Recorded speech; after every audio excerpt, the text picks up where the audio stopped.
Hello everyone to this video.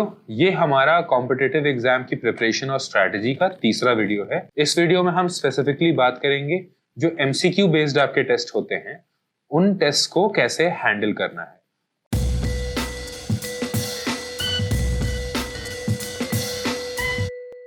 बहुत सारे ऐसे लोग होते हैं जो कि अपनी लाइफ का पहला कंपटीशन जब देते हैं तो उनका जो ट्रांजिशन होता है फ्रॉम बोर्ड्स या फिर theoretical and subjective to MCQ based test, तो उन्हें बहुत ज़्यादा डिफिकल्टी आती है, वो बहुत अनकंफर्टेबल रहते हैं। और उसके ऊपर ये भी होता है कि आज की डेट में बहुत सारे ऐसे एग्जाम्स हैं जो कि कंप्यूटर बेस्ड हो गए, तो आपको ऑनलाइन पेपर देना है, वो एक नई चीज़ है आपके लिए।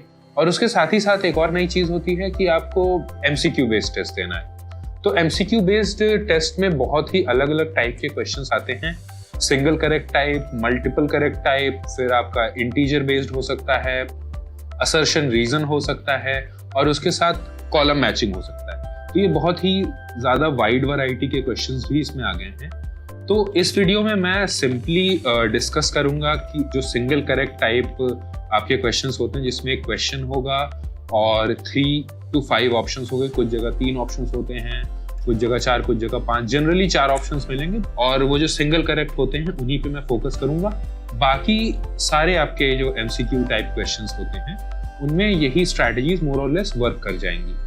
तो सबसे पहली बात है कि ये आपके लिए एक नई चीज होने वाली है, तो आपको प्रैक्टिस अच्छी खासी करने की जरूरत है। और अगर कंप्यूटर बेस्ड हो रहा है तो ये अच्छा रहेगा कि आप किसी तरह की टेस्ट सीरीज, जो ऑनलाइन टेस्ट सीरीज हो रही है, उसको भी सब्सक्राइब कर लें और उस पर एटलीस्ट 2, 3, 4 फुल टेस्ट या पार्ट टेस्ट जो भी आपको देना है वो बस कंफर्टेबल होने के लिए आप दे दीजिए। जस्ट इन केस ऐसी कोई पॉसिबिलिटी अवेलेबल नहीं है या टेस्ट सीरीज अवेलेबल नहीं है तो गूगल डॉक्स का आप यूज कर सकते हैं। आप और आपके कुछ 5, 6, 10 फ्रेंड्स मिल सकते हैं और आप सभी लोग कुछ पास्ट ईयर के क्वेश्चंस कलेक्ट करके आप अपने टेस्ट बना सकते हैं गूगल डॉक्स पे और फिर वो टेस्ट आप लोग मिलके दे सकते हैं। जस्ट 2-3 टेस्ट देके भी आपको सफिशिएंट प्रैक्टिस मिल जाएगी इसकी। एक चीज आपको हमेशा दिमाग में रखनी है कि एमसीक्यू में सबसे बड़ा एडवांटेज है कि आउट ऑफ दोस 4 क्वेश्चंस आपके पास आंसर आपके सामने ही है। ऐसा नहीं कि आपको आंसर कहीं से ढूंढ के लाना है या कुछ करना है, आंसर आपके सामने ही, आपको जस्ट आइडेंटिफाई करना है कि कौन सा उन 4 ऑप्शंस में से सही ऑप्शन है। तो ये एक चीज हमेशा दिमाग में रखिए, तो इससे आप काफी कंफर्टेबल रहेंगे। एमसीक्यू बेस्ड टेस्ट में अगर आप देखें तो एक थोड़ा सा शिफ्ट होता है, यहाँ पे थोड़ी आपको हॉरिजॉन्टल नॉलेज या कह सकते हैं कि आपको थोड़ी ज्यादा वाइड नॉलेज चाहिए होती है और थोड़ा सा जो फैक्ट्स होते हैं उनकी तरफ थोड़ा सा ज्यादा झुकाव होता है। कॉन्सेप्ट्स का भी यूज होगा डेफिनेटली, बट जो फैक्ट बेस्ड या जो याद करने वाली चीजें हैं उनकी तरफ थोड़ा सा ज्यादा लीनिंग होता है, और या हो सकता है, डिपेंड करता है आप कौन सा एग्जाम दे रहे हैं। तो थोड़ा सा ज्यादा वाइड कवरेज ऑफ सिलेबस, अगर कुछ टॉपिक्स हैं आपके वीक हैं और आप सब्जेक्टिव टेस्ट में जाएंगे तो आप उनके क्वेश्चन अटेम्प्ट नहीं करेंगे या वहाँ 1-2 लाइन लिख के आ जाएंगे, बट यहाँ पे थोड़ी सी एक्स्ट्रा इन्फॉर्मेशन होने से आप उन वीक टॉपिक्स को भी टैकल कर सकते हैं। और फैक्ट्स के लिए अलग से एक नोटबुक आप मेंटेन रख सकते हैं जहाँ से आप रेगुलरली फैक्ट्स को रिवाइज कर रहे हैं, तो वो भी आपके कट ऑफ को थोड़ा सा एक पुश देने में जरूर हेल्प करेगा। उसके अलावा एक्यूरेसी और स्पीड की बहुत बात होती है, बिकॉज जनरली जो आपके बहुत ही कम ऐसे टेस्ट होते हैं एमसीक्यू बेस्ड जिसमें कि जो टाइम होता है वो इनसफिशिएंट होता है। वो टाइम जनरली सफिशिएंट होता है एटलीस्ट 70-80% पेपर करने के लिए, कुछ केसेस में 100% पेपर भी बहुत ही आराम से हो जाता है। तो वहाँ पे आपको एक चीज़ का ध्यान रखना है कि आप एक्यूरेसी पे फोकस करें। आप ये कोशिश करें कि जितने ज़्यादा से ज़्यादा आप क्वेश्चंस लगा रहे हैं उसमें एक्यूरेसी रहे।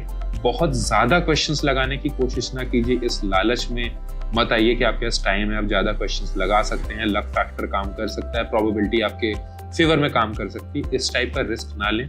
और एमसीक्यू बेस्ड टेस्ट में एक और नुकसान होता है कंपेयर टू सब्जेक्टिव टेस्ट कि वहाँ नेगेटिव मार्किंग भी होती है। तो अगर आपने किसी गलत क्वेश्चन को अगर आपने किसी क्वेश्चन में गलत ऑप्शन हिट कर दिया तो वहाँ आपके मार्क्स लूज भी हो सकते हैं। तो इसी वजह से जो एग्जाम का पेपर रहेगा उसे बहुत ध्यान से उसके इंस्ट्रक्शंस पढ़िए।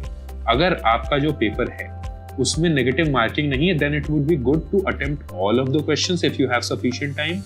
अगर नेगेटिव मार्किंग है तो आपको बहुत ही प्रॉपरली दिमाग लगा के काम करना है, और जो क्वेश्चंस बिल्कुल नहीं आते उनको सीधे सीधे छोड़ दीजिए, डरिए मत छोड़ने से, क्योंकि गलत क्वेश्चन लगा के जो आपने मार्क्स बनाए हैं, जो आपने मार्क्स कमाए हैं, वो भी आप लूज कर सकते हैं। स्पीड को लेके बहुत ज्यादा इश्यू ज्यादातर जगह पे नहीं होता है, जहां होता है वहां पे आप स्पीड पे काम कर सकते हैं, but accuracy is of the utmost importance. Common mistakes लोगों की क्या होती हैं? तो कॉमन मिस्टेक एक, जैसे मैंने बताया, जरूरत से ज्यादा क्वेश्चंस लगा देते हैं, तो जो मार्क्स आपने कमाए हैं वो आप लूज कर देंगे नेगेटिव मार्किंग से। लोग क्वेश्चंस को बहुत ध्यान से पढ़ते नहीं हैं, थोड़े ज्यादा तेजी से करने लगते हैं।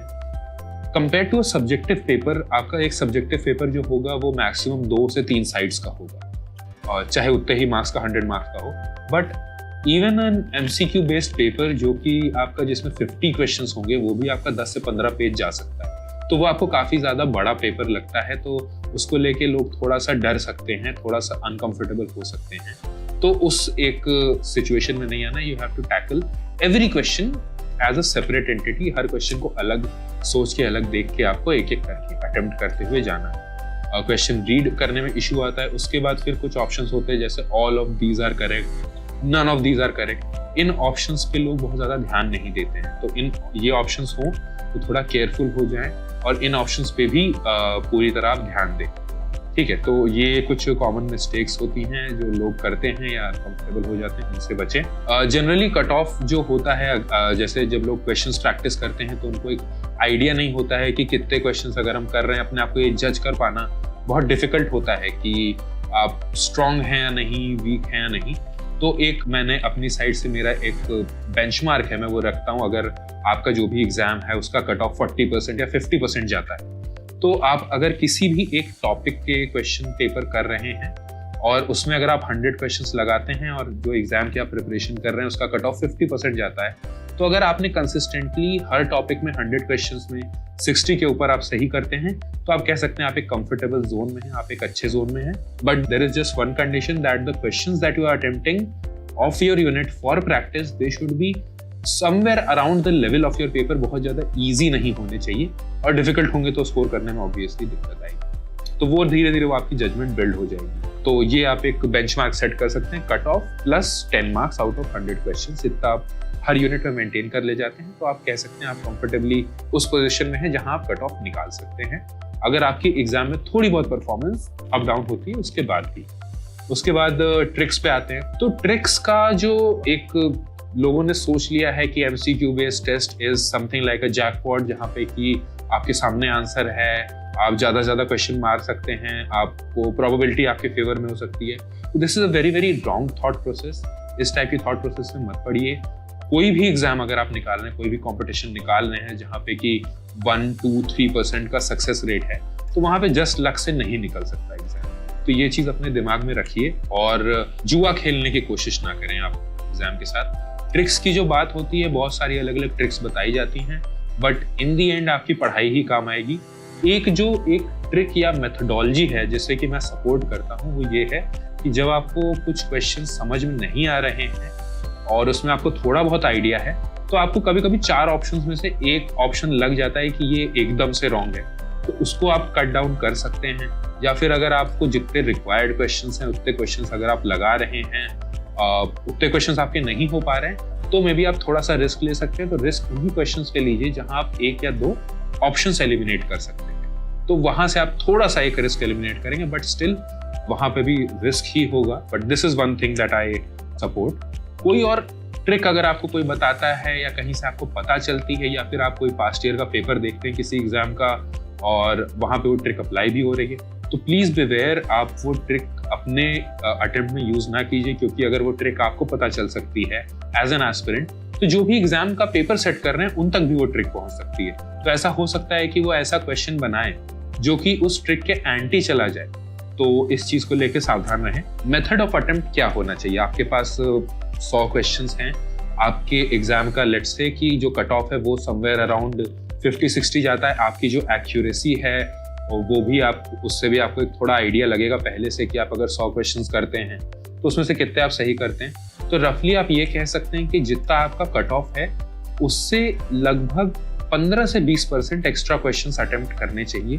अगर आपकी एक्यूरेसी बहुत हाई है तो आप कम क्वेश्चंस पे कर सकते हैं, बहुत लो है तो आपको थोड़े ज़्यादा क्वेश्चंस अटेम्प्ट करने पड़ेंगे। रफली ये कह सकते हैं अगर कट ऑफ 60 के आसपास जाता है तो 75 to 80 क्वेश्चंस आपको अटेम्प्ट करने चाहिए।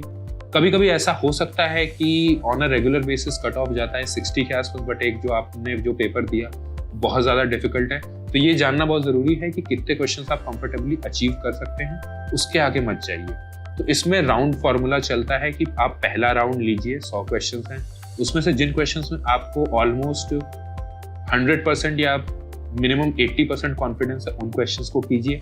ऐसे करके मोस्ट प्रॉब्ली अगर आपने ठीक से प्रिपरेशन की होगी तो 100 में से 30-40 क्वेश्चंस तक आप पहुंच जाएंगे। और अगर आपका टारगेट है 75-80 क्वेश्चंस तक पहुंचने का, फर्स्ट राउंड में आपके 40 तक हो गए। उसके बाद वो क्वेश्चन जहाँ पे आपको लाइक 60 to 50 to 70-80% कॉन्फिडेंस है उन क्वेश्चंस को कीजिए। ऐसे क्वेश्चंस करते करते भी आप लगभग 60 के आसपास पहुंच जाएंगे। उसके बाद वो क्वेश्चन जहाँ पे आपको एक ऑप्शन पता है गलत है या 2 ऑप्शन पता है गलत है, उन पे एंड में आप फोकस कर सकते हैं। और जो क्वेश्चंस आपको एकदम नहीं पता है और अगर उनका नंबर फिर भी 30-40 के ऊपर जाता है उसके बाद भी, तो आप मे बी उसमें से कुछ क्वेश्चंस जो कि आपके फेवरेट सब्जेक्ट एरिया या स्ट्रॉन्ग एरियाज हैं उनको अटेम्प्ट कर सकते हैं। But my advice would be to leave those questions all together, क्योंकि वो बिना मतलब का रिस्क हो जाएगा। So this is all from me for you in this 3-part series कि किस तरह से आप अपनी प्रिपरेशन शुरू कर सकते हैं, प्लान कर सकते हैं, स्ट्रक्चर कर सकते हैं, रिवाइज कर सकते हैं, और MCQ बेस्ड टेस्ट को आप कैसे टैकल कर सकते हैं।